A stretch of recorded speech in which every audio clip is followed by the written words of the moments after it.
No! No! No!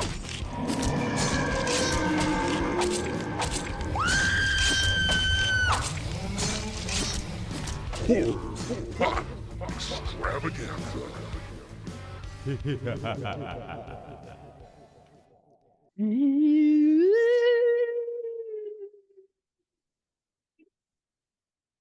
Welcome back, ghosts, to the Horror Pop Extravaganza. I am Pops Ghostly. I love you. Welcome. This is your first time, you're welcome here. If you came back, you're just as weird as we are. Thanks for coming back. Like I said, Pops Ghostly, and with me today is Vincent Vagslor. one more time, Vincent Vagslor. Vincent Vadsor. Sounds gross when you say it like that. Right. I was trying to keep the 50s sci-fi motif going on, keep, but you broke me. You broke me as soon as we started talking. Well, then I'd be Vinny Vagslor. Vinny. It's Vinny, yeah. Hey, it's Vinny. Call me Vinny. Mr. Bradshaw was my dad. Um, Today is special in a lot of ways. It's so special. We're almost flipping genres. We're almost flipping genres. We're going to, but you know, horror. Landings genres. Here's horror. Here's sci-fi. Put them together, and what do you get? Bird babies. Bird babies. Yucky, dude. Yucky. So I will say this movie upset me a lot. it seems like everything upsets you a lot. I know it seems like that, but man, you've been picking some fucked up choices lately. Listen, And listen, I did not necessarily choose this one. oh, I went when I was looking at our options for upcoming shows. I went through and I was blending old and new, putting something, and I yeah. just happened to just look up what were some of the bigger movies of the last 2 years, bigger horror flicks. I had not seen this either. I didn't Right. going into it. I knew a lot about the VHS franchise, but I didn't know nothing about this. I quickly learned that we were full blown sci-fi, and we'll get into a little bit more of that. But horror and science fiction, probably most famously, everybody thinks of Alien. Dude, yeah. I mean, they just go together like peas and carrots. Right. Like feet and carrots. And we actually did get a Predator nod in this movie that I don't know if you picked up when somebody stops and he's like, I ain't got time to bleed. Oh, yes, I picked up Yeah, on that. yeah. Which I thought was fun. The VHS series started as a low budget anthology thing. I'm a fan of anthology horror. I like anthology horror. Oh, and I said this day was going to be special in a lot of ways. I'm incredibly sick right now. And so you might hear that in my voice. But I think that's what makes this special. And we'll get to some of that at the mindfulness part. But I am here. I want to talk about this movie with you. It's been a wild couple of days, just as far as health is concerned. But I'm excited. I'm excited to be with Vinny Vegsor Any veg sore. talking about VHS. Okay, so back to VHS, the series. I don't know how many we are at now. I want to say there was three numbered, and then you had one in the 80s and then a 90s. There's quite a few of these things. I had no idea when I was looking these up how many there were. Oh, really? So is this the first VHS thing you've seen at all? No, I've seen the first two Yeah. and then maybe 94. There were some fun segments in the first two. There were some fun segments for sure. I remember Yeah, being impressed by the zombie GoPro or whatever when dude was on his bike and he's riding. It was in the first couple of movies and it the was one that still sticks with me, dude, is the lady who's like, "You think I'm pretty?" oh yeah. Creep, That one fucked me creep. up. And anthology horror harkens back to our roots, I believe, of sitting around a campfire and telling each other fucking cool ghost stories. And this says, hey, we're going to get rid of a lot of the traditional horror elements that you're used to in this series, and we're going straight science fiction. I give them credit that they did do it and went for it. Just said, okay, we're going to set All the this way there, dude. all Yeah. the way there, which is good. Yeah. Set it up as like and I, at times, and thought it's a double edged sword because you want your anthology to have a little flavor. That's what anthology is all about. It's Right. about, I got a ghost story, I got a zombie story, I got a fucking vampire story, whatever, whatever. And I think we do get some genre dipping in this for sure. We get some genre Sure. dipping, but this is full blown science fiction. I rented it on Apple TV. I believe it was $4 for me to rent. So I think, and if you have Shutter, I believe this is a Shutter production, or at least Shutter distributed it. It Yes. was super weird for me, dude, because I have my same Prime account logged in downstairs and upstairs. I went downstairs, turned it on Prime, and it just started playing. It was like, congratulations, you're watching this. And then I went upstairs and it was like, nope, you got to pay for this motherfucker. Even though it showed my little red line that I'd already started watching it. Went back downstairs. I was like, that's some bullshit. Free as a fucking bird when I went downstairs. Nice. So Watch it I don't downstairs, know, dude. dude. Watch it downstairs. That's what you do. I watched it downstairs. So we open up on, or this thing is broken up. I want to say it was five stories, five individual stories with a sixth overarching thread, which I appreciate in an anthology flick. I want something that carries from the start to the beginning and we get to see it unfold. And I feel this did unfold nicely. And when you get to the end, you're like, holy shit, what are we about to see? Give me something. So we open up on, I want to say, is he Indian? Indian boy? Or maybe he I was, don't know. I thought he was like something East Asian. maybe, yeah. My they might have brought it up. I don't know.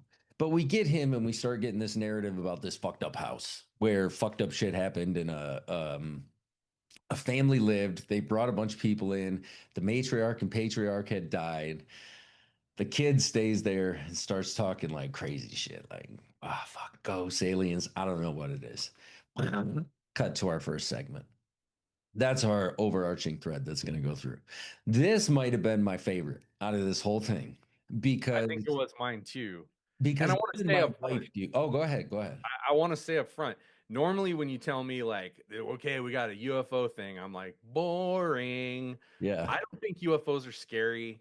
I don't really think they're all that interesting, and I'm tired of like arguing about it because there's just like until you show me like some good 4K footage, this blurry shit on your phone And ain't they cutting. even bring that up a They lot in do this, bring that up, yeah, which and is they nice. Yeah. diffuse it. But this right off the bat from this first story was like, oh, this is going to be a different kind of alien thing, and I'm down. And they deliver and deliver again and again. Each Yeah. one was completely different. And Uh, there were very few, out the gate. I'll be upfront with you. There were very few that I was unimpressed with or had a hard time with. I felt they stood really good on their own, but this one in particular, Shayna's sitting there. She's kind of half-ass watching with me, doing something else, petting the cat or something. And she's like, this shit's like Resident Evil, isn't it? And I was like, fuck yeah, it is. And I'm here for it. Throw a bunch of cops into an abandoned mansion type building with infected everywhere, combat weapons all over the place, cheesy dialogue and shit like that to go along with it. And they are investigating the kidnapping of a bunch of infants, yeah, which is already fucked up. right. You're already like, oh, this ain't good. No, no, they're taking babies. What are they taking babies for? We learn what they're taking babies for. We get into this really cool, I mean, guns blazing everywhere. People just, and everybody's staying alive for the longest time. And they're working their way just like through a video game. It's like, oh, this path is blocked. Let's go around the other way and punch through the wall. I found a chainsaw. I Yeah, will tell you, I loved POV chainsaw. so good, dude. So good. So good. And when the Just when I one thought you the couldn't head do rolled down, yeah, the head rolls down the blade of the chainsaw, beautifully executed. And and I don't want to spend too much time with any of these because this movie comes in at almost 2 hours. I think yeah, a solid, and I never really felt near the end. I was like, maybe you could have shaved a little time off. But for the most part, I never really felt, man, this thing's dragging on. Because right when you get to like, oh, where's this thing going? Then we're into the next thing. yeah. But so this one, we get this awesome back and forth.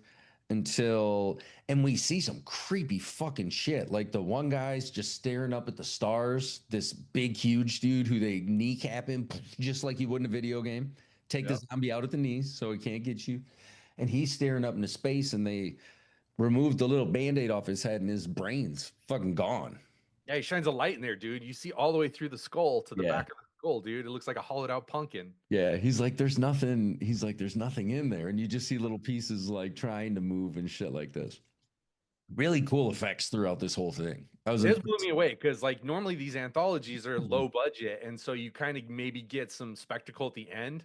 This Yeah, starts right off with like the fucking raid redemption, dude, and it's just like they're shooting off bullets and taking out bad guys, and it's like this is hard shit to film on a low budget. yeah, and it is on a camera because the whole thing is meant to be POV. This is all shot, you know what I mean. So don't expect no 24 frames and stuff like that through any of this. But you, except I think there's a couple shots from the camera in the next segment, but we'll get there. So they're fighting their way through the house. Bre, bre. They see this guy, he's staring out into space with no brain. They find another guy who's walking around with these toddlers who's just a nightmare. This That was a nightmare, dude. this Yeah, it was so white, weird. ghastly, And just he's smiling, dude. yeah, Oof. rocking. He's like, he's got one of the toddlers. And he just goes into this other room, though. Some of them are not zombies trying to kill you. They're just there. Okay, I'm a part of this, and I guess I'm fucking grandpa rocking this thing back and forth. Really unnerving. They think they hear their friend, I believe, and they go to the final. It is, like you said, the raid redemption. It's game of death. You know, the big boss. You're just going around. Up, I got to get to the top chamber to fight the main man. They get up to the top chamber. We're gonna spoil this movie, so just Yeah. there's no way because I really want to talk about this as well. So if you're really intent on not knowing what's about to happen here, this is when I was like, this is fucking Resident Evil, dude.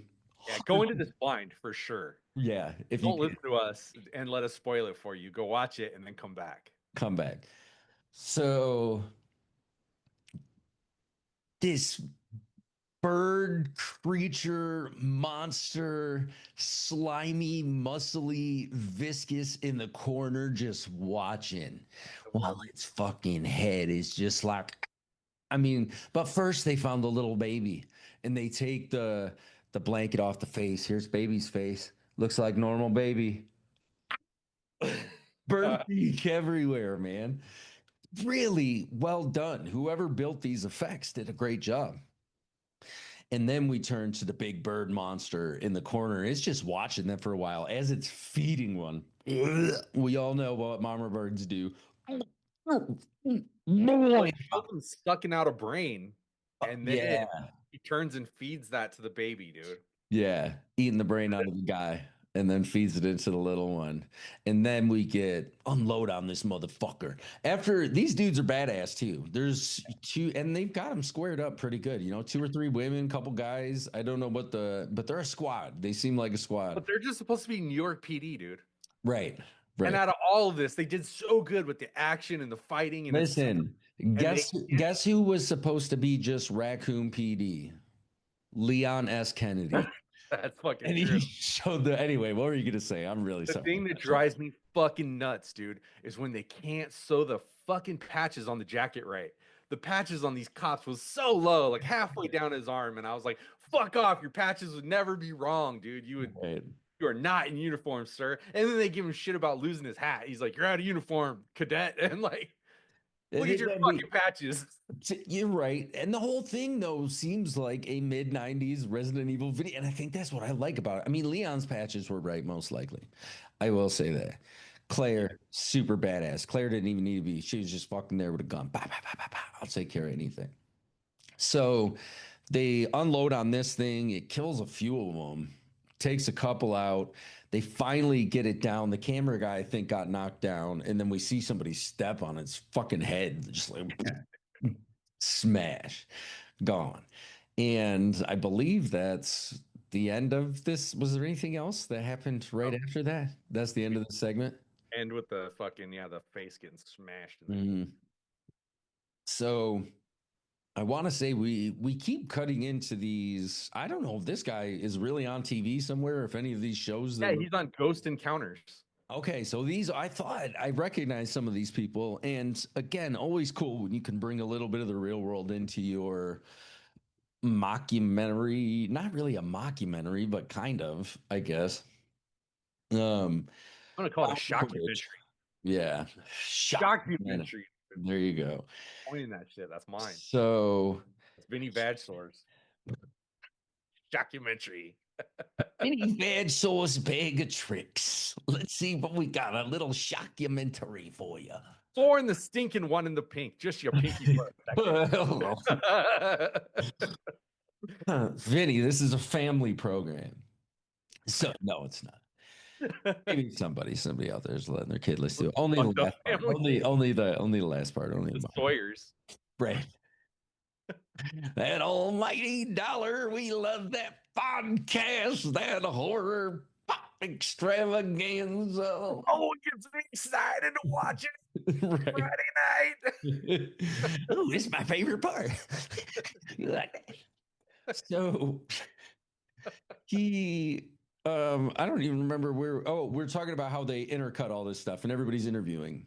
Right. And you have all sides. Like you said, you have the skeptics and then you have the believers and then you have people in the middle. They present all of it. They're like, yeah, anyone who looks at this footage always asks the same questions like you did. Why is it so blurry? Why is it this? Why does it only happen here? And then we're going to cut to our second segment, which is the Dream Girl, I think it was called. And this was fucking wild, man. Yeah. Yeah, so you've got and I will be upfront. I am a fan of Bollywood.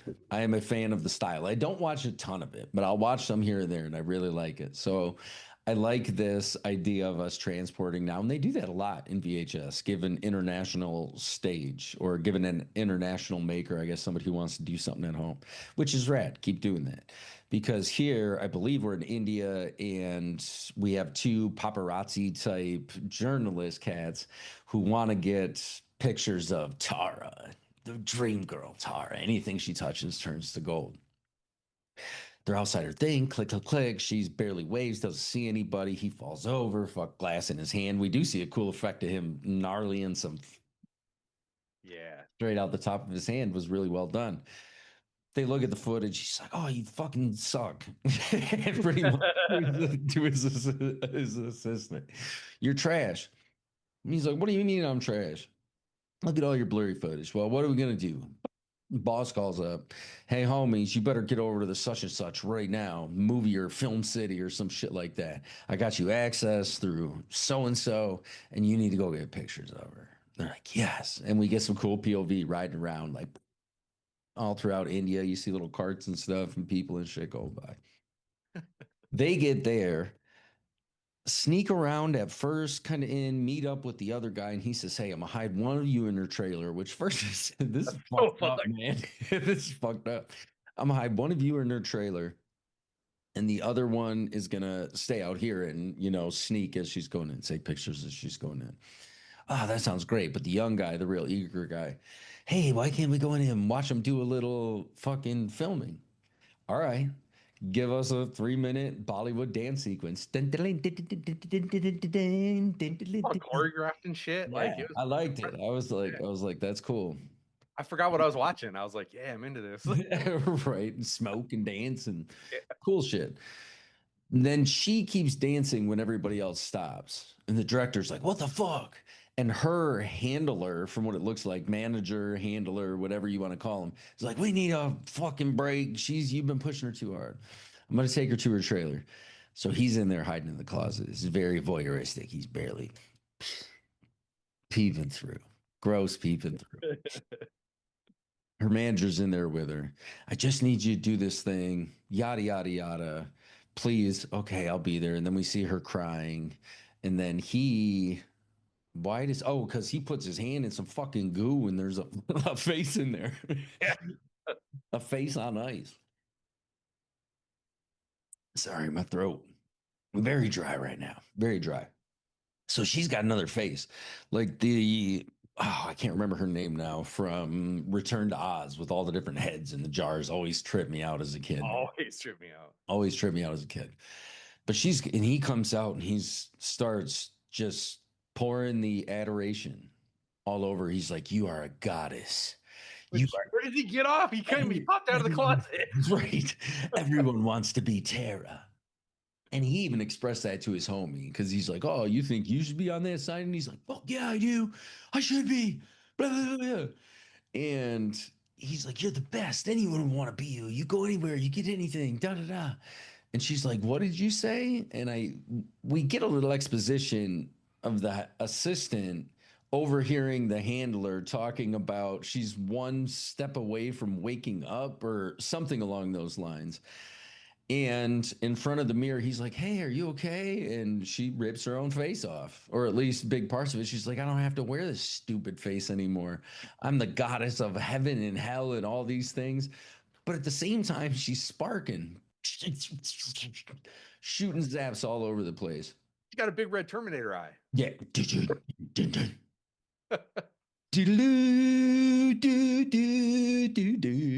Thank you, Tara. But So, she doesn't appear robotic. and that's the thing. I couldn't really tell if it was Android because it seemed like some of the stuff around her mouth looked a little more humanoid, muscly, unless Yeah. it was just the flesh over the exoskeleton or whatever she I is. just kept thinking about Katy Perry. Endoskeleton. Have you seen these recent videos of her doing weird shit on stage, dude? And then No, there's but one I've where been like her reading eye about it. falls down and she kind of melts a little bit. No, but I have seen. I've read about it, but I haven't seen any of the actual video. Gotta look at it, dude. It's weird. It's real. She's a robot, dude. Maybe. I mean, She has machine gun jubblies on her concert, dude. She's like, ah, la, la, la, la. what if she just opened fire on the whole crowd? Right now, she's straight up, dude. In her new thing, her choreography, she's like, she's got like a Darth Maul like lightsaber, and she's fighting. Choreography or What I said, choreography. okay, okay. That's what it is too. Choreography Choreography. is dancing and like that. This is choreography, dude. And she's fighting this big trash monster on stage, dude. You gotta look it up. It's amazing. I am down. I might buy a ticket to go see Katy Perry just You by should, dude. It's talking. crazy. You got to understand, I'm a man who was a boy, somewhere between a boy and a man when I was spending a lot of time in Detroit at Harpo's Concert Hall. And I saw Guar quite a few times at Harpo's. I love a crazy stage show. And if there's a chance a robot might reveal itself to the world, I want Dude, to be there in my city.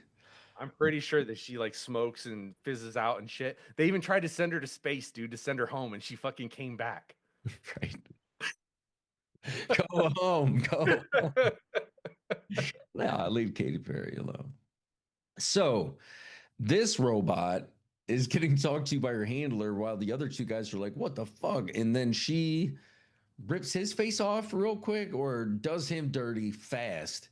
Yeah. We run back in real quick into the sound stage and all hell breaks loose, dude. This shit is like Carrie with a robot. Yeah, dude. She's just murdering things. And again, the effects are really good. She's like, "Fucking dance with me. Dance with me." You know, it's scary.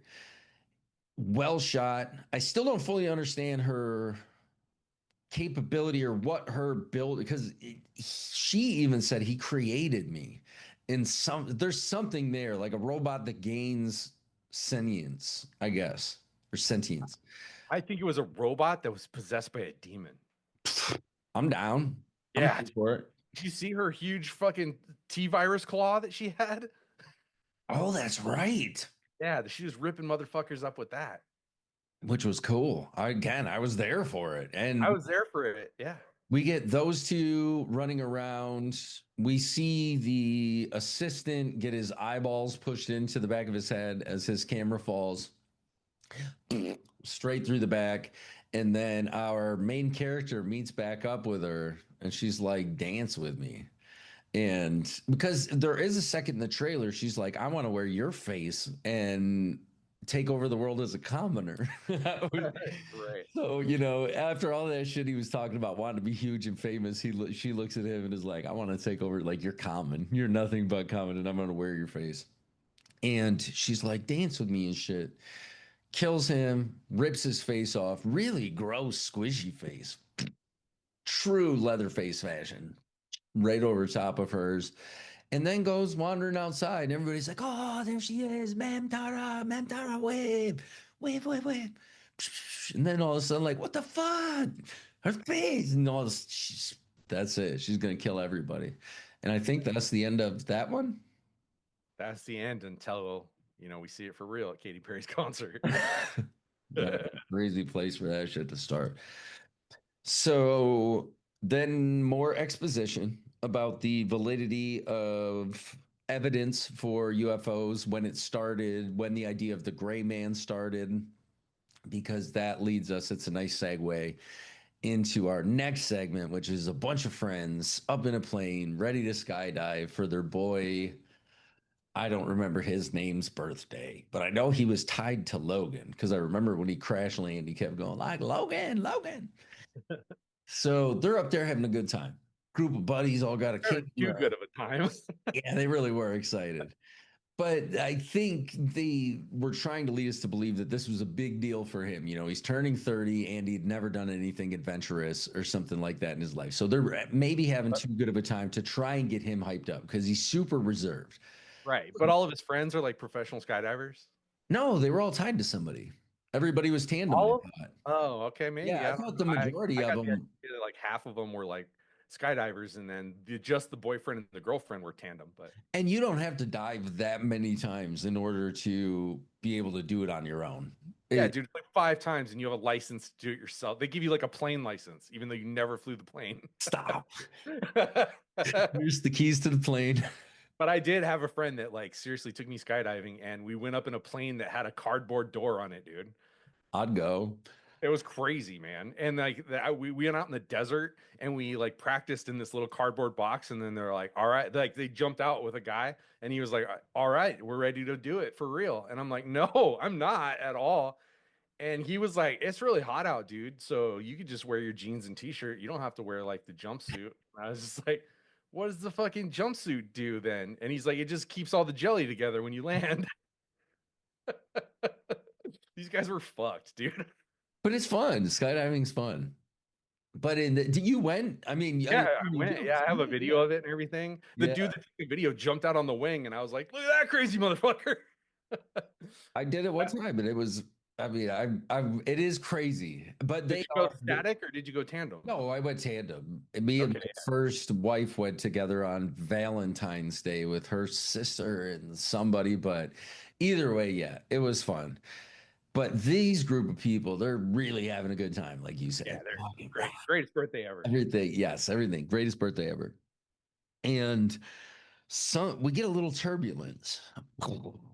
You know, not quite Shatner, Twilight Zone, something on the wing, but they're like, whoa, the guy's like, oh yeah, and he's like, oh yeah, hold my hand, babe, don't worry about it. And then there's some shit out there. Look, I just fucking saw At the something. pilot points, he's like, look out there, I passed the white ring," and Yes, and we don't see it at first for a while. They keep saying because somebody yeah, is they with showed it us. right, and I was like, I'm looking really close, dude, and I was like, okay, Yeah, there's nothing there. we have a voice for us as the audience in the plane who's like, I don't see it. I don't see it. Where is it? And then you see it and it's like, oh shit, that's a big UFO. Yeah, dude, And it just like, from one spot to the next spot. Something is on top of the plane. something's on the wing. Something. There's something on the wing, something on the plane. Everybody's freaking out. We gotta fucking jump. Wow, shit's going bad. And soon the UFO materializes right in front of their little fucking crash. We're falling with a camera. Ah! We catch glimpses of somebody missing a leg, I think, falling. We see Yeah, it. dude, the mist is coming out. The bloody mist is coming Yeah. out of his stump, dude. That was great. And we see somebody falling with what we know is an alien, but this thing is gnarly. Doesn't move like any alien we've really seen before. Doesn't look like any alien we've seen before. No, a lot of this I give him credit for bringing some kind of cool ideas to the old gray man, for the The most. one that stuck with me the hardest, that I had a hard time getting out of my head. Like This for one was, days, dude. It's been with me. this one, how many days ago did you watch this? 3 days ago. So like it's been Yeah. with me for 3 days. Like I wake up every night and I'm like, oh, skin scorpion. Oh. It's fair, dude. It's Yeah. fair. So, oh, yeah, that's a terrible way to put it, but you're right. Like a skin scorpion, but a big one. Big Giant skin motherfucker. scorpion. Yeah. Giant. Made out of human thumbs. Like imagine Tom Noonan made out of thumbs. Yeah. I love me some Tom Noonan. So he's falling. Logan, pull the fucking chute. Pull the chute. What are you gonna da da da da da? And something happens. I don't know if he pulled it, Logan pulled it, but not soon enough because we watched the ground come up quick. And everybody's had a dream like that where the ground is coming up at you fast. I'm up. I'm awake. So he's on the ground, camera kind of looking. We see some blood here and there. And maybe hear screaming right here or start to. We see a body fall hard, I know, just a little bit in Yeah. the Lands with no parachute. Just right. Thump. And he's like, Logan, get me out. You know, he's panicking. Get these straps off me. I gotta get up, gotta get up. Turns around and looks at Logan. Logan ain't got no head. Logan's head popped off, but not too far. Because, yeah, we get a mid shot and you're like, holy shit, the head's still stuck on the rope. Really cool effect. So he must have pulled the thing and it got tied up around his head. You can see where it slowly separated. That's why the chute wasn't opening fast enough because it took that amount of air pressure to sever his neck. And dude's freaking out. Oh shit, here's some other people. They're in an orange grove, by the way, which is also like being in a cornfield. Just Right. everywhere you go, you're looking at the same shit. You're looking at the same trees. So they are maybe three people on the run. These skin scorpions start taking people, and it is fucking bad. They're like face will open up. They got like T1000 spikes that'll electrocute the shit out of you. Just really crazy, gnarly stuff. He ends up being the birthday boy is the only one left at the end. He finds a bunch of his friends dead. He sees a bunch more get killed. He makes it to this road. He hears a truck coming, heads for the truck, jumps in the passenger side. He's like, motherfucker, go. Please help him. Oh, this dude just jumps out, pulls a gun right on him. I'm going to give you 3 seconds. Get the fuck out of my truck, dude. Yeah. That guy was crazy. And then he's like, no, no, no, please, please, there's something after me. Kill all my friends. Hmm. Too late. Should have listened, bro. There he goes, gets sucked away. And then one of the skin things comes in, the skin scorpions comes in and looks at him like, This is the part that's in my nightmares, dude. It came right up into camera, dude. Climbed right up over the car seat and was just in his face. And yeah. And then opened its light. yeah, dude, it has like a snack in his face with a light inside of it. Yeah. And then he like turns and looks around and all of a sudden he's where he needs to be. But the guy, when the alien hit him, blew his fucking two fingers off. So they're Yeah. dangling down here. He's trying to get this truck into gear and he's putting his, as best he can, trying to go in reverse, it won't go anywhere, trying to go forward, it won't go anywhere, can't figure it out. And then all of a sudden looks over and all the tools and pop cans and shit are floating all kind I of love it when that happens. He sees that, he goes, oh, fuck me. right. And this is a scary vision too, getting sucked up into the tunnel. Not the first time we've seen some shit like this. I don't even think the first time in VHS. I think in one of them, the little boy got sucked up in the backyard or somebody got sucked up in the backyard at a sleepover and we see a POV. But this POV, he's in the truck getting thrown around left and right. We got blue light everywhere going crazy. And I think we get like a thump stop and that's where our segment ends for this one. Really, again, another solid fucking UFO take, like having the different aliens like that. That's Yeah. scary as shit, dude. Those things are worth watching this movie alone, just because, the way they were like, inquisitive and could almost stand up. They're on four legs, but not, and they could stand a little bit higher up, and but had a weird bend in their back, almost Right. That was what was so great about it like a is that praying mantis almost. you could never get a strong visual on it enough to, and it kept moving in weird ways. So every time you think you have this thing figured out, it would do something else and then shoot, like you said, spikes out of it and shit. And you're like, where Yeah. the fuck did that come from? And then it's got a fucking, his head opens up and the light shines out. And you're like, what does that even do? Who knows? But I know it makes their head go. it seemed like he killed the other guys, but then he was fine. I was like, did they just Men in Black Well, him? What is going on? he got the one guy though, but then he spiked him after. He did the light thing on his face first, but then hit him with the two shockers. Again, reminded me some Resident Evil 4 shit when you're Yeah, fighting that through all the containers, shipping containers. yeah, man. But this was another really cool segment. We get some exposition for a little while again about people have seen this footage and he just vanished. Nobody knows what happened to this oldest son who inherited the house. The house where I believe we saw them doing all the shit at the beginning, I think was the same house, but I thought that too, but I yeah, don't know. doesn't matter. Cool if it is, cool if it's not. I mean, they seem to put everything else together pretty nicely, so I'd like to think that it was the same house.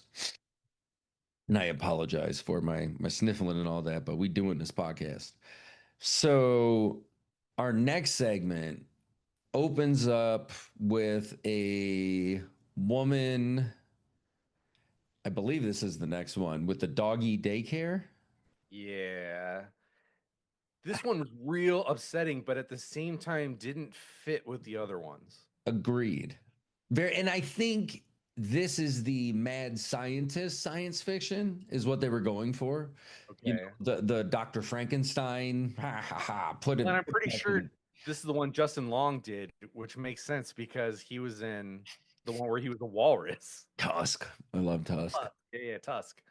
So that's what this reminded me of. And a little bit of Reanimator, I think, in there. Human Centipede. Now, maybe a little bit, yeah, with the weird modification turning people into animals. I mean, he just wanted to turn a bunch of people into a centipede, and this is turning people into dogs.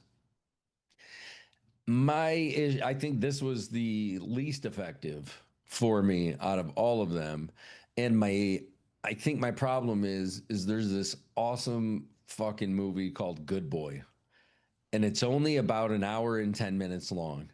And it deals with this exact subject matter, but in a much more psychological way, not necessarily the I'm going to transform you into something kind of a way. Okay. Yeah. And that movie haunted me for maybe a week. I couldn't get it out of my head. I was like, oh, fuck, when you get to that last couple scenes. It's like when you really sit and think about it, it's good. But in this, we don't have to spend a lot of time here.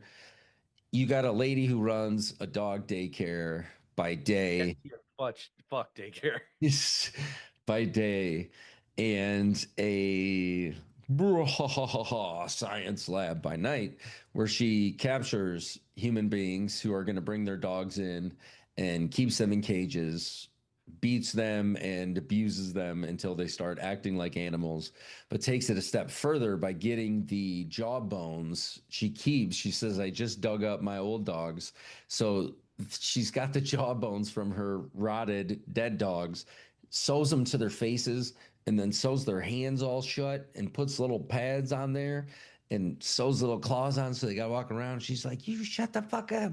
And then the whole group of PETA comes over. She just has two in there that are attack dogs.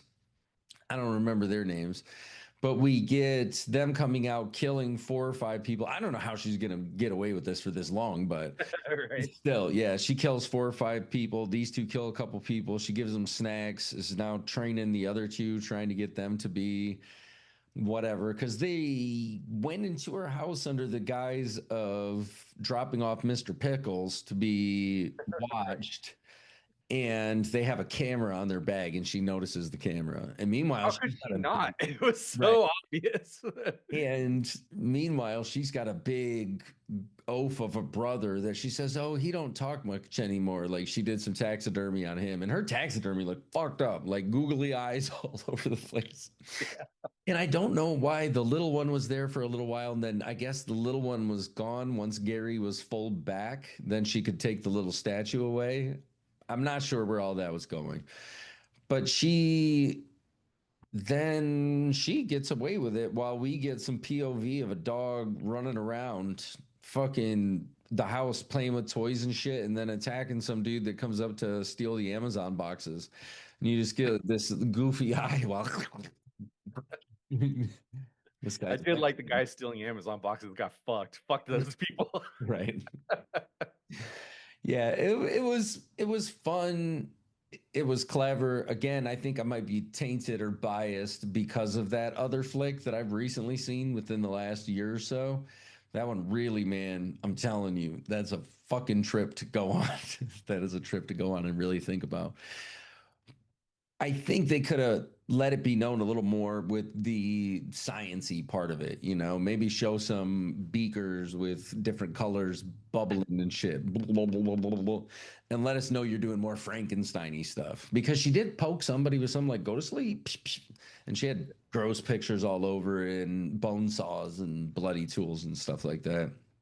But needless to say, not terrible, but not my favorite. It Uh, was one of the shorter ones, I thought, and so like that helped it. hmm. If it would have been any longer, it would have gone on too far. I'm sure it's somebody's favorite. So we are at the last one. So this one I really enjoyed in a lot of weird ways because it was reminds me of vintage sci-fi. Hmm. Old, I have no mouth and I must scream and shit like that. Like really scary. Just, I don't know, gets under your skin a little bit. This woman is brave. I will give her that. She's Oh, or dumb. Those two things, yes. Those two they things are are interchangeable. right. If you're gonna be dumb, you got to be tough. So she is on VHS making a documentary about lights in the sky somewhere in California, Arizona, I somewhere thought along. Nevada. I thought she was over by Area 51, but whatever. Oh, okay. No, I don't know. I don't remember. I just remember her being, I'm on somewhere, state line, and she's given all of this reason why she's there. People have said this. We get some interviews, and then she keeps holding this little turtle up that we get flashbacks of her as a That kid. little turtle goes on through all the stories actually, but I didn't catch it until then. I was like, "Oh, we've seen this turtle in like the other episodes." Really? Yeah, Oh, I didn't catch it at all. That's kind of cool.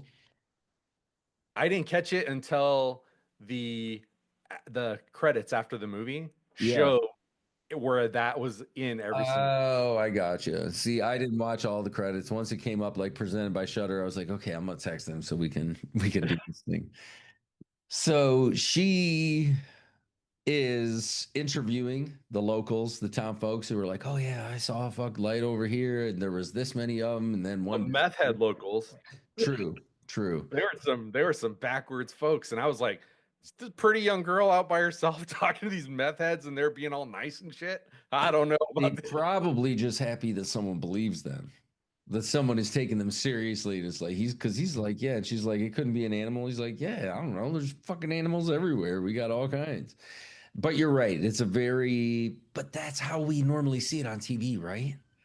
Isn't that Totally. how Yeah, it's always like the most backwoods dudes that are like, yeah, right? man, it was in my backyard. Right.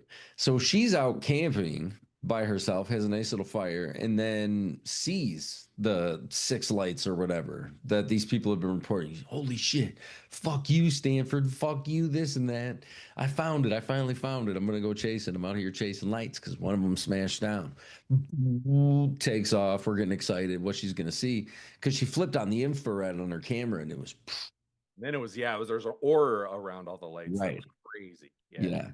Comes bang, crashing down. She finds it, goes up there, looks at it. It's like kind of a black, marbly alive. I don't know what Yeah. you would call it. She decides to go inside. Why? Why would you do this? If Ripley would have been there, she'd have been like, don't do it. Mind the quarantines. That's why we got the protocols. Don't go inside. Now, we get the notion that she has spent her whole life pursuing this, and people have denied her, denied her. She's going to do it. I think just having the pictures, the Yeah. video. She had already nailed it. That's what I Yeah, thought too. no. Yep. No need to go inside. Nope. No, maybe take a sample, throw a rock at it, which I did forget during the Orange Grove part. That was funny when dude took an orange and popped a fucking alien right upside the head and he looked at him all funny. So she goes inside this thing and is narrating for us and the camera. Everything seems strange. I can't tell if it's alive. It's a membrane. She's touching stuff. I'm like, fuck, don't do that. Don't ever do that. And this doesn't look nice. It's not pristine and white. It's very scary. She touches this. The first thing I thought was arachnophobia. When she went to go touch that string, I was like, that's how you get spiders. Yep. That's how you get big spiders, bro. Don't go fucking touching strings that are there. Well, she clicks this thing and it's razor sharp, slices her finger open. Then all of a sudden, the pod, the chip, whatever, and these little lights come down, wrap around her finger. She tries to get away at first. They wrap around her finger, and her finger is healed for the most part. She looks at it, she's like, it's amazing. This is the future of first aid, some kind of nanotechnology that we can use. She's looking for all the applications for this stuff.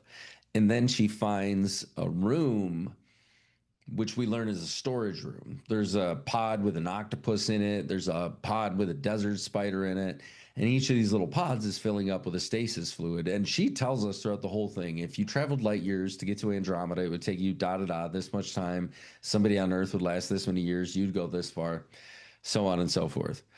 So she starts to freak out a little bit when the ship starts she calls it a countdown, and it's boom boom boom boom boom, and we're getting tense like, oh no, get the fuck out. She's like, I gotta get the fuck out. Goes to look, of course there's no way out. This thing No. is sealed Part up of tight.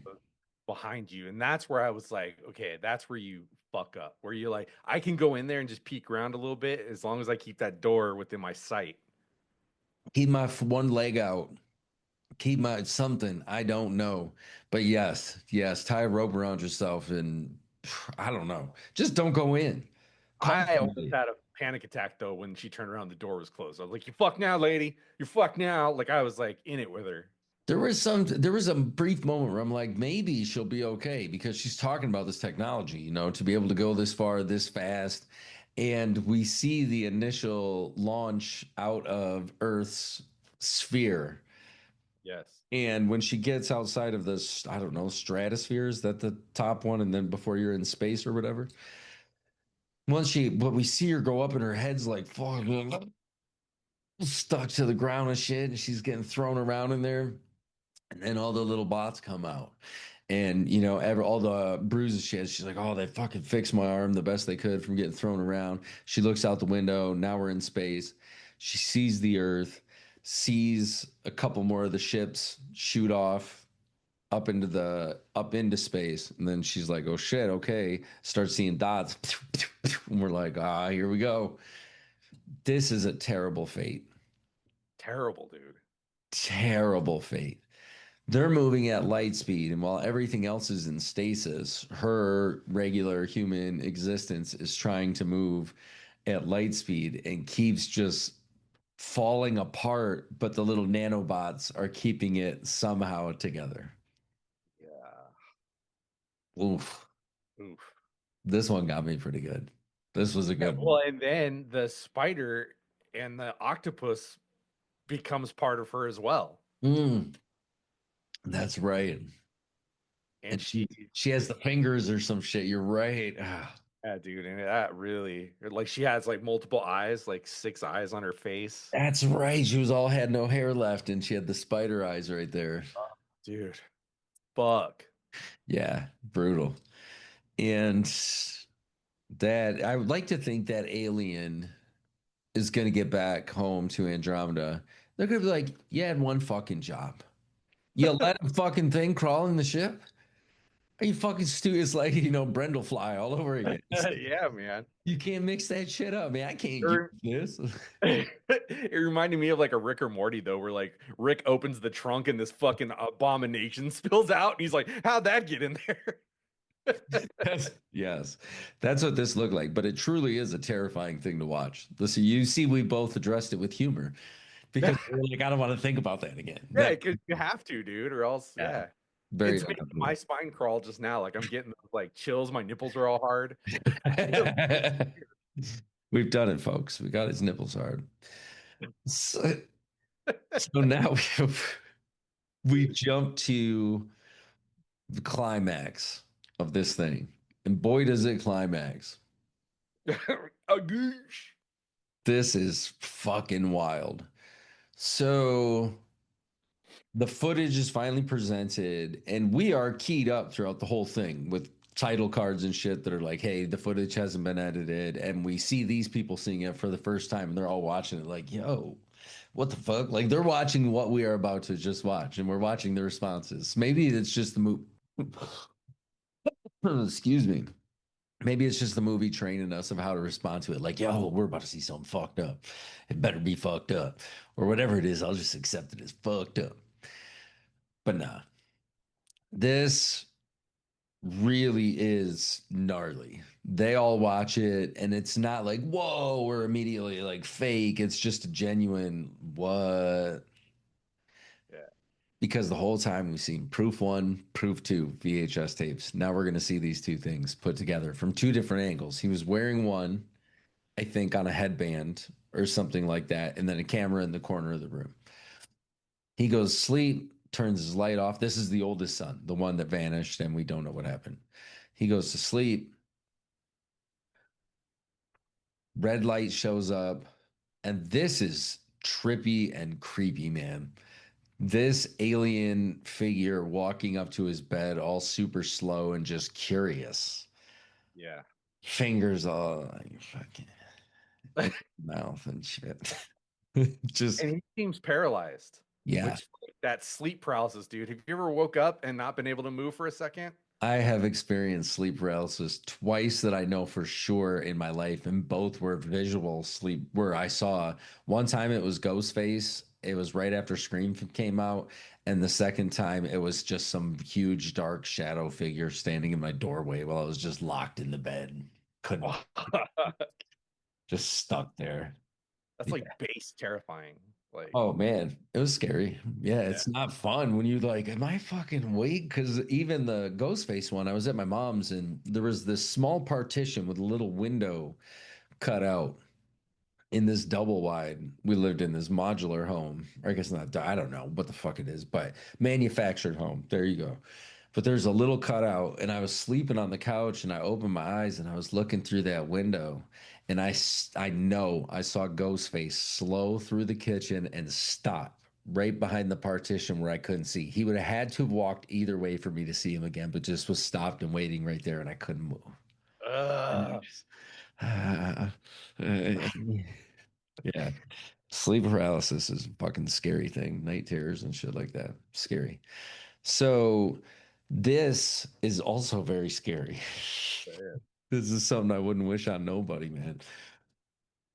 The TV is flickering this blue, the VHS that we're watching. The camera in the room is the one that we see for a while. We don't get his view for quite a bit. And when we do get his view, just fucking stop. I'd rather it go back to the other camera.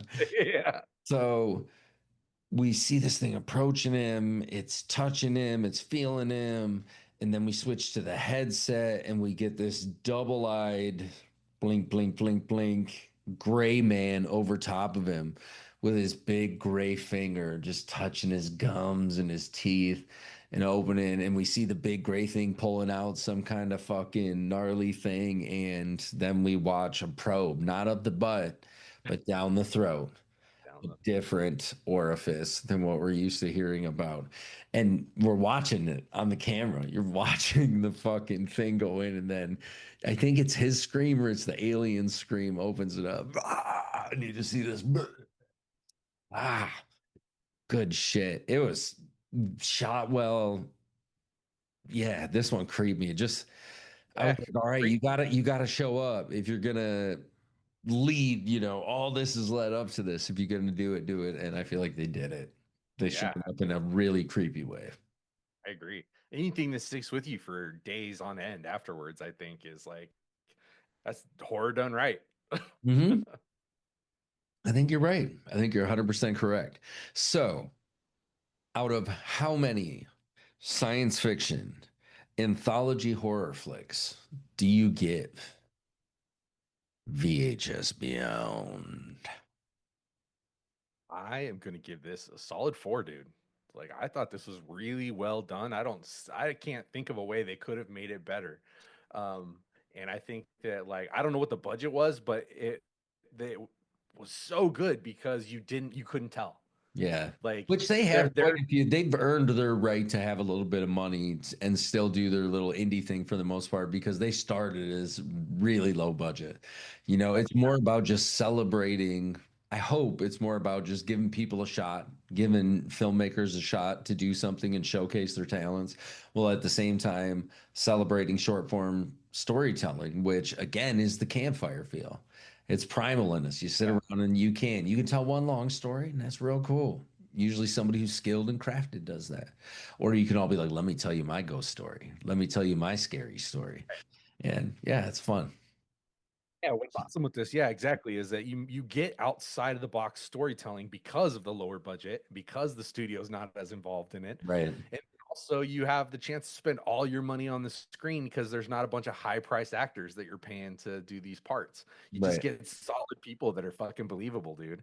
Right. And everybody in it was great. There were no bad or weak performances where I was like, "Oh, they're really phoning it in." You're right. You're right. There were a couple times I saw it, but it was here and there, not The necessarily dog lady. full. And that's why I'm going with a 3.5 is All right. because of the dog lady segment. For Oh, me, no. yeah, for me that one just didn't work the way that it was so many different things. Like Yeah. maybe if she had been making one dog and I need like one last piece and you guys are the fucking, beating heart or something like that. Because I think to your point, it didn't feel like it fit with everything else. Oh, yeah. And it also didn't feel as thought out as the other ones, you know? Like I could accept the other ones were a cliffhanger. This one just seemed like they didn't know how to end it. Right. Yeah, because the dog just goes out the door after playing with a squeaky toy for Right. a little bit. You're right. And I think though, as a whole, maybe a 3.75 All because I right. really liked the whole thing as a whole. I really did. And I thought the actual dog lady tried hard playing that fucking Stepford wife character, let's get some. Oh, that's just my brother, Bruno, or whatever his name was. So I'm gonna go 3.75 because I've seen all the other VHS in the series. And I think this is, in my opinion, one of the higher points.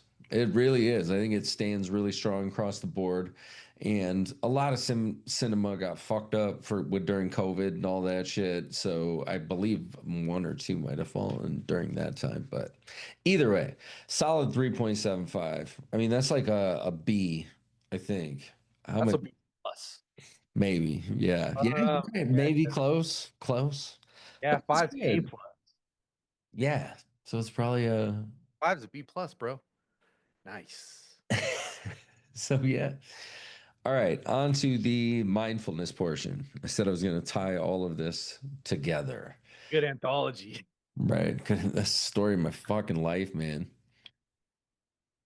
And it really is because every day is something different.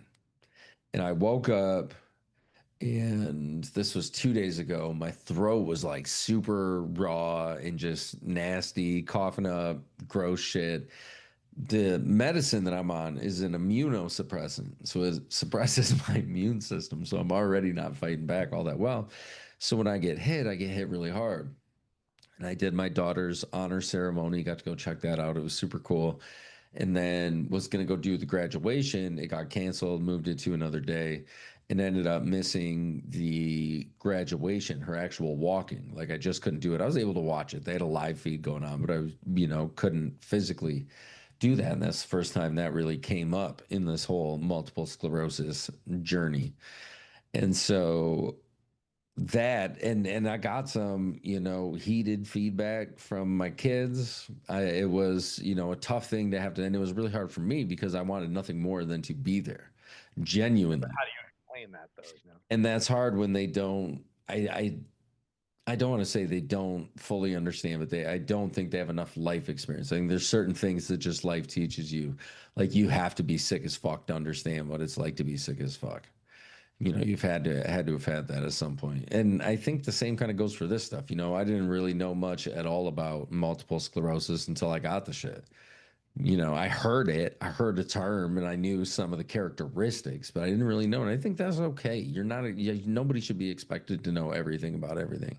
That's ridiculous. If you really want to know, just fucking ask me because I can tell you my experience, but with MS, every individual's experience is different.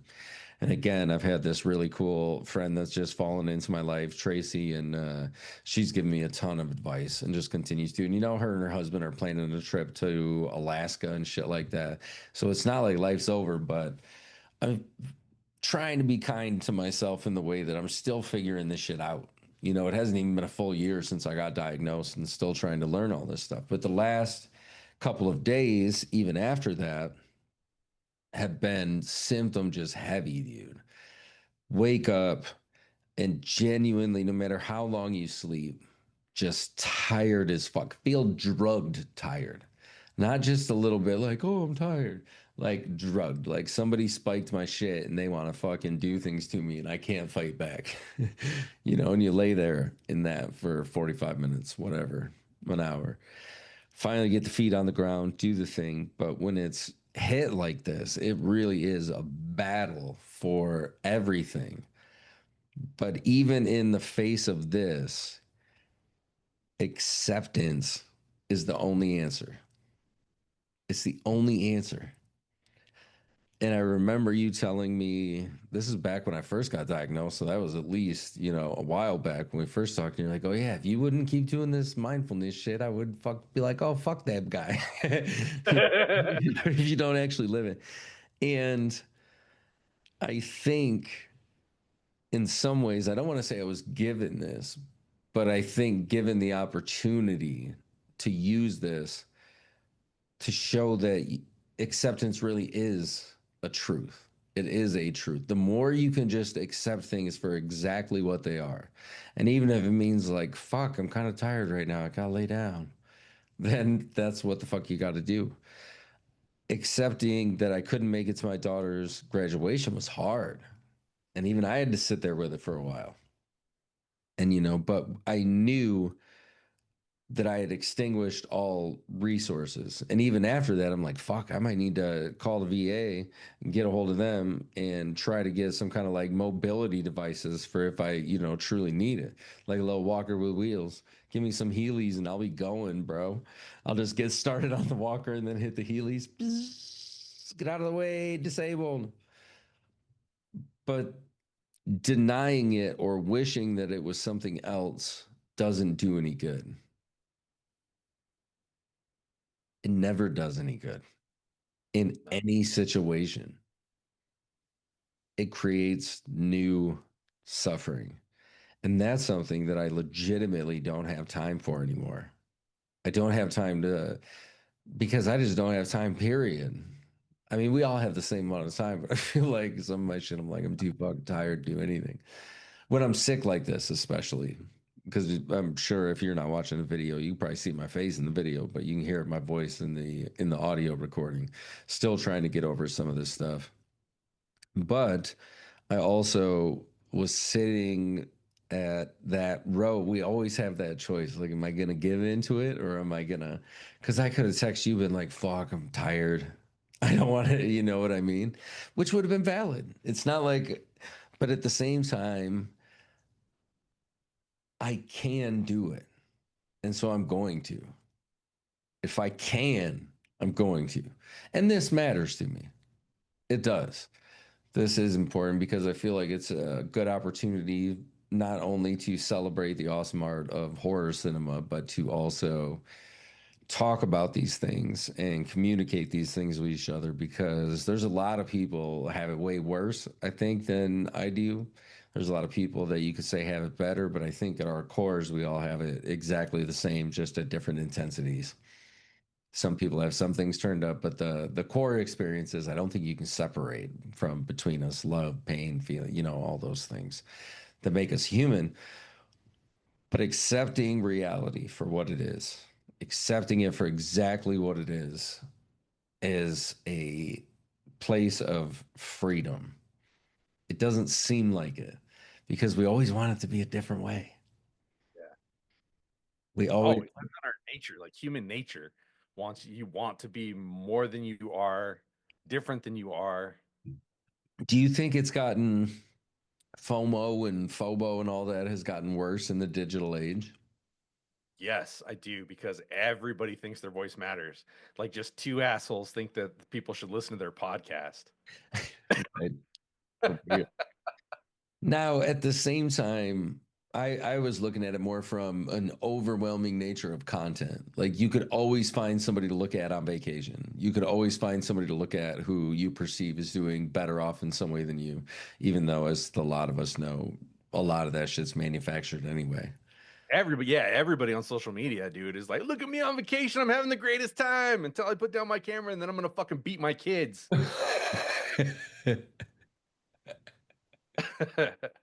You're right, though, man. You're right. I mean, you're not wrong. I shouldn't say you're right, but I will say you're not wrong. There's a level of that everywhere, and it sucks because it creates a mental suffering that just blows. I think anything outside of food, shelter, you know what I mean? Food, shelter, and water. If you got those three things, like you got to have those things first. You got to have food, water, and shelter. If you don't have those, we got to get you hooked the fuck up with that first.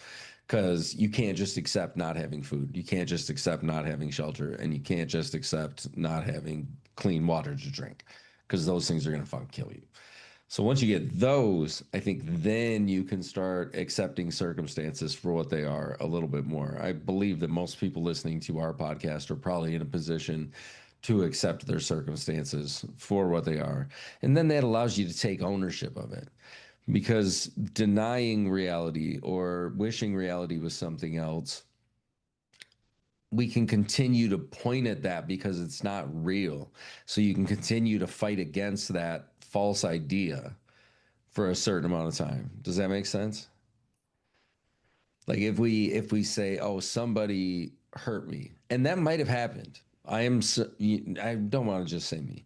There are a lot of people out there who I know have been hurt, from childhood all the way on up. There's people that have been hurt. But are they currently hurting you?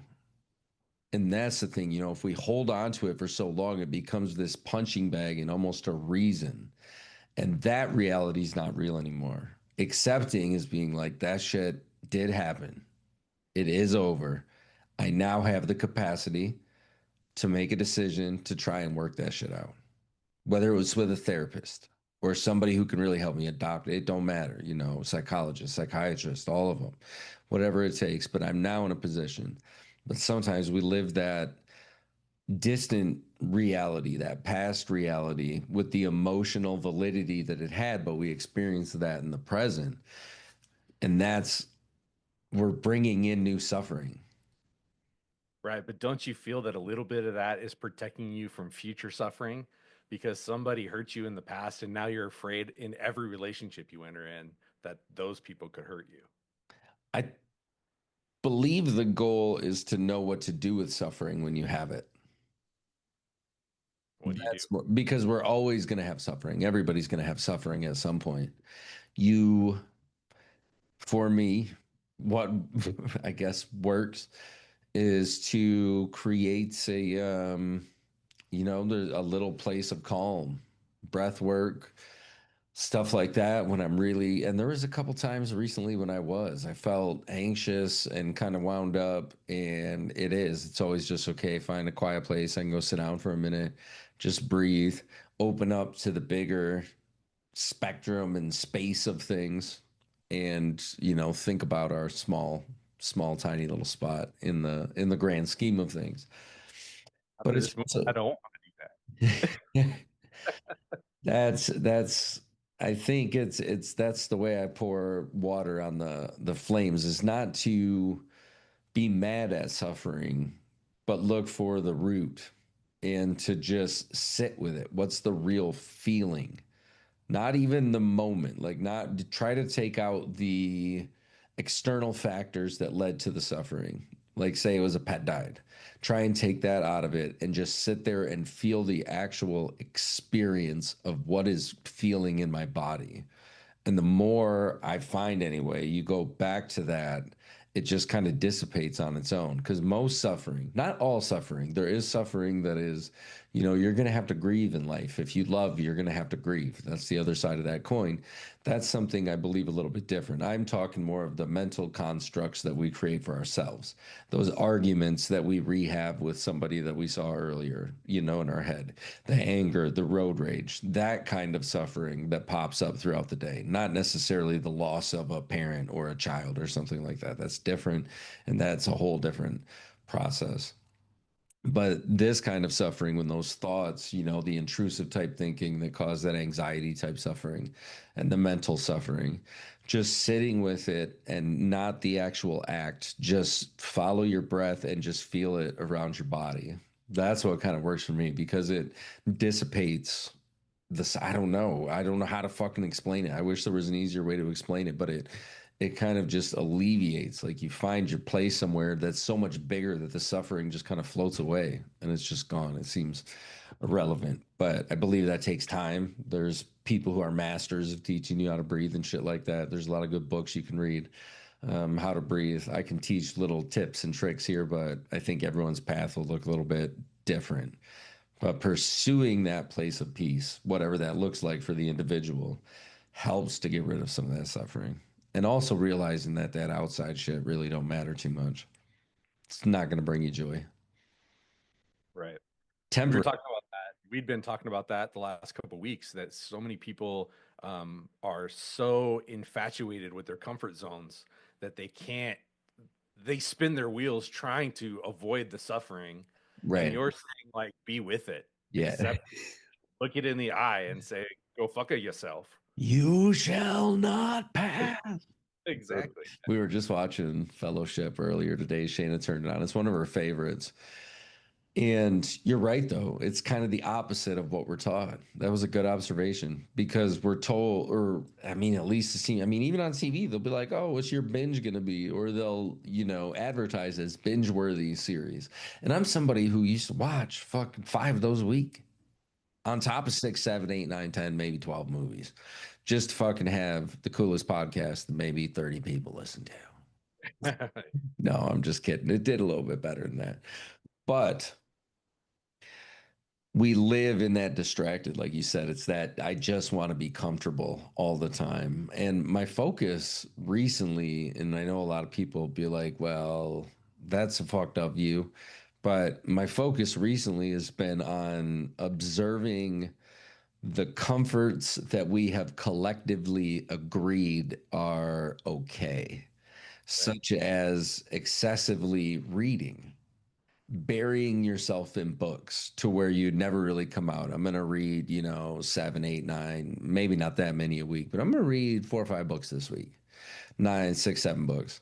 And I'm not saying reading's bad, but if it's an escape where you go just to be comfortable so you don't have to deal with your suffering, then I think even that positive comfort is a disservice to any of us. And it could be exercise. Exercise is a great thing. But when you use it as a tool to get away from yourself so you don't have to be with yourself. I think a lot of people find themselves in exercise because of all the endorphins and shit like that. But you see it, people who will go into these, and I got to do this over and over. Work. I've known a lot of cats in my life that will work 18 hours a day to avoid having to deal with the suffering of either life or themselves or whatever. That becomes a quote unquote positive comfort because for a corporation, you're awesome. Look at him go. He's fucking great.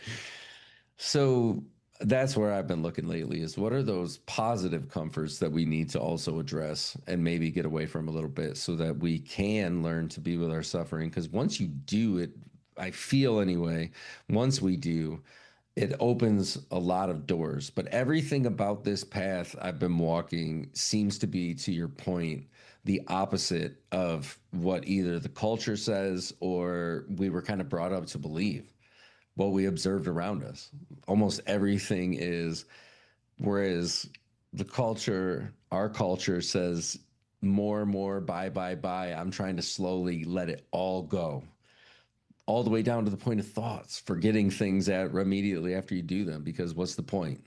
If you're ever like, caught up on what you said. I was writing the other night, and I wrote a couple of bars that I really liked, and it was something along the first line is the most important, so something pay attention.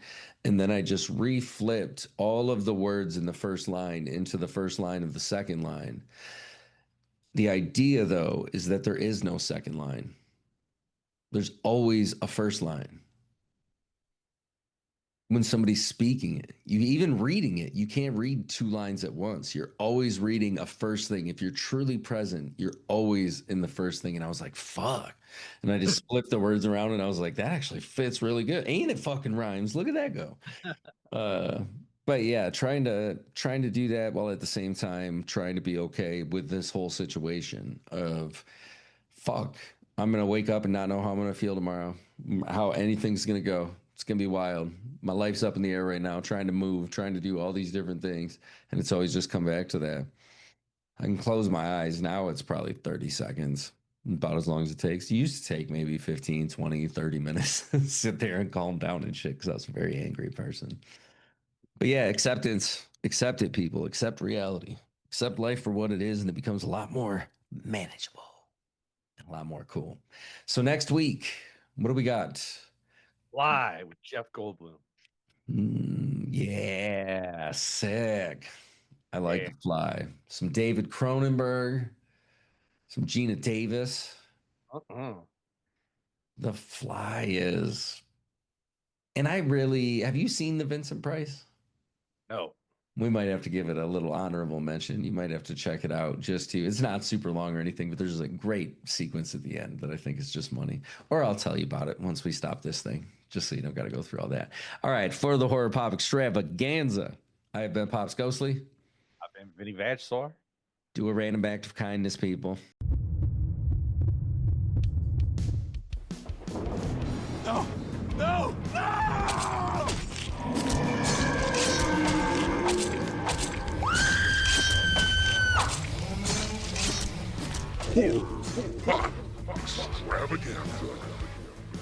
Extravaganza.